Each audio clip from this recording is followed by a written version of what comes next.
Memórias Póstumas de Brás Cubas, nós estamos no capítulo 69, intitulado Um Grão de Sandice. Sandice é a loucura. No final, na nossa sessão de digressão, tem uma etimologia bem interessante para essa palavra. Esse caso faz-me lembrar um doido que conheci. Este caso, é claro, nós estamos falando do Prudêncio, né, que comprou um escravo, pelo menos de acordo com a interpretação do Brás, e não há por que a gente discordar da interpretação dele, comprou um escravo para que ele pudesse vergalhar o escravo, assim como o Brás o vergalhava, fazendo de cavalo, né? Então esse caso fez-me lembrar um doido que conheci. Chamava-se Romualdo e dizia ser Tamerlão. Bom, Tamerlão foi um tirano mongol. Ele veio depois de Gengis Khan. Ele foi considerado o último dos grandes tiranos nômades, né? Lembre-se que Gengis Khan, se eu não estou enganado, o reino de Gengis Khan teve uma extensão assim maior que qualquer império de toda a história. A única coisa que foi um período muito curto, né? Mas depois a gente conversa um pouco mais sobre Tamerlão. Por hora também tem em mente que ele foi um dos caras mais cruéis de toda a história, junto com Stalin, Hitler. No final a gente faz essa comparação também. Então, o que ele dizia? Eu sou o ilustre Tamerlão. Outra hora fui Romualdo, mas adoeci e tomei tanto tártaro, que fiquei tártaro. E até rei dos tártaros. O tártaro tem a virtude de fazer tártaros. Não sei, para mim isso aqui parece bem o que o gigante do BGA, bom gigante amigo do Roald Dahl, falaria. Um tipo de disparate que ele falaria.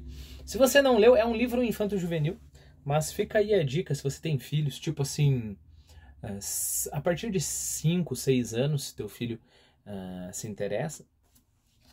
É só uma coisa que me veio na mente, assim, mas é uma coisa que o BGA falaria. Bom, mas vamos lá, né? Tomei tanto tártaro. Na verdade, ele tá falando de um remédio, né? Tártaro.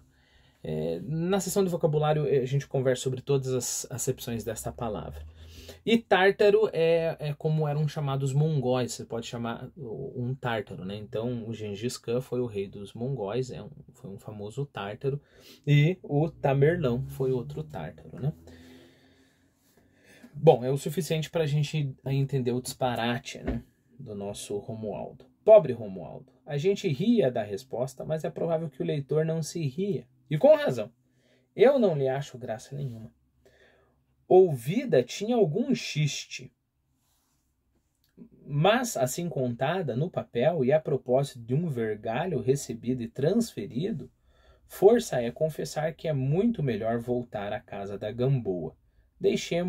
Deixemos os Romualdos e Prudêncios.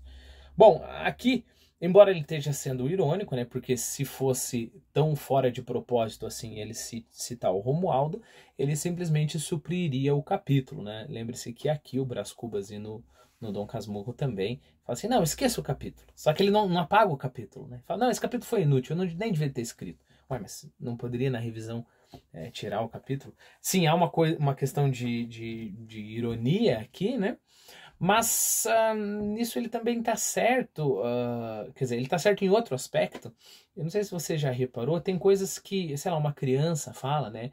Ou um louco fala, ou sei lá, uma pessoa que está bêbada fala. Na hora que a pessoa está falando parece uma coisa muito engraçada na boca da pessoa, é algo inusitado, ou talvez pelo tom, mas quando a gente vai contar para as outras pessoas fica parecendo só tosco, né?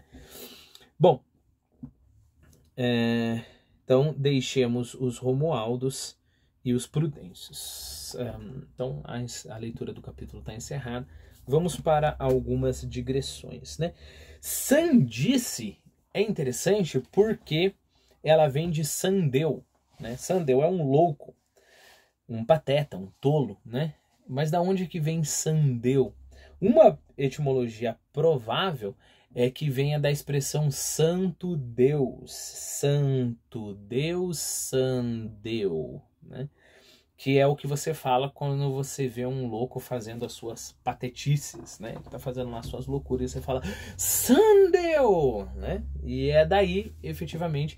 Então, primeiro você tem o adjetivo, Sandeu, desculpe, o substantivo, Sandeu, e depois o outro substantivo, sandice, né?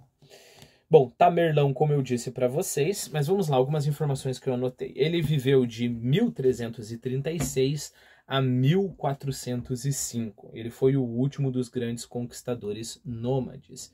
Só para você ter uma comparação, o Gengis Khan vem o quê? O Gengis Khan vem sei lá, uns 100 anos antes, pouco mais, né? O Gengis Khan viveu de 1162 a 1227, né?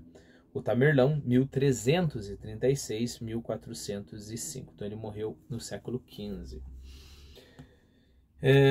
Turco-Mongol, Império Tumúria.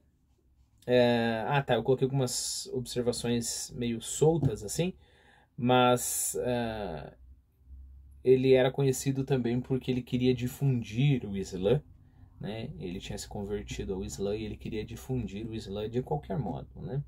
E aí ele diz que ele era muito carismático e também usava muito terror, né, para conseguir os seus objetivos, né? As suas campanhas militares ficaram famosíssimas, né?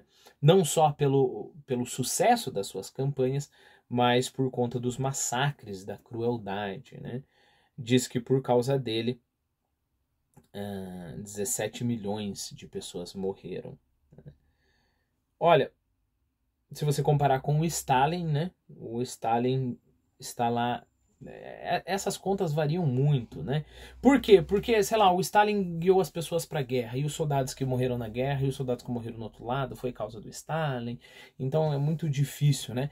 Mas eu acredito assim, pegando só aquilo que o Stalin matou por crueldade, porque os números dizem que é de 20 milhões, lembre-se que o Tamerlão é 17 milhões, né? De 20 milhões a 40 milhões. Tem gente que coloca os números a mais, os números vão além ainda, né?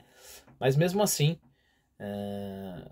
na contagem mais baixa ainda o Stalin matou mais gente, né? Diretamente, tipo assim, milhares de pessoas que eram aliados a ele, né? O comunismo tem dessa, né? Você tem uma geração, bem comum acontecer isso, você tem uma geração como um movimento revolucionário, a próxima geração mata a anterior, né? Ou você tem uma revolução e aí levanta um líder, o líder mata aquelas pessoas que o colocaram no poder. Então com o Stalin foi assim. Bom, só por comparação, mas tem um outro fato interessante, né? Stalin significa aço, né? Então ele é o homem de aço, o Stalin na Rússia. E o nosso Tamerlão vem de Timor, que significa ferro, né? Então os dois estão representando metais fortes, né? Outra curiosidade sobre o Tamerlão diz que ele tinha um apetite enorme em relação a comida, bebida e mulheres. Então comia muito, bebia muito, se divertia muito, né? E diz que ele é a síntese do barbarismo mongol, né? Com o fanatismo religioso. Ele consegue pegar o maior fanatismo religioso com o maior barbarismo mongol, uma mistura perfeita, né? Bom, vamos para Tártaro. Tártaro, como você sabe, pode ser muitas coisas, né? Tártaro pode ser aquele depósito de cálcio e magnésio que forma nos dentes, que não tem nada a ver com o que a gente quer aqui, mas pode ser, né? Você vai no dentista porque você tem tártaro. Tártaro, vamos começar com o mais antigo, pode ser como se fosse o inferno, né? Como se fosse o inferno porque não é bem assim, na mitologia grega a coisa é bem mais complexa, mas a mitologia grega é como se fosse o inferno. Os titãs, por exemplo, quando eles foram derrotados pelos deuses olímpicos, eles foram para o Tártaro, né? Que é uma região abaixo do Hades, isso é o Tártaro, né? Tártaro também pode significar o povo, um povo mongol, né? Lembre-se que Tartária é uma região hoje na Sibéria, na Rússia, uma república autônoma da Federação Russa, né? Que fica lá na Sibéria. E aí, tártaro, um significado bem menos usado, é o quê? O que eu achei? Tártaro emético, que é substância branca e cristalina formada de tartarato de potássio e antimônio. Não faço a mínima ideia do que seja, mas esse significado é extremamente importante para o nosso capítulo, porque ele falou que de tanto tomar tártaro, que não é o inferno, várias aspas nesse inferno, e não é a substância do dente, né? De tanto tomar tártaro, que é o tártaro emético, ele se tornou um tártaro, que é um mongol, e até o rei dos tártaros, que é o Tamerlão.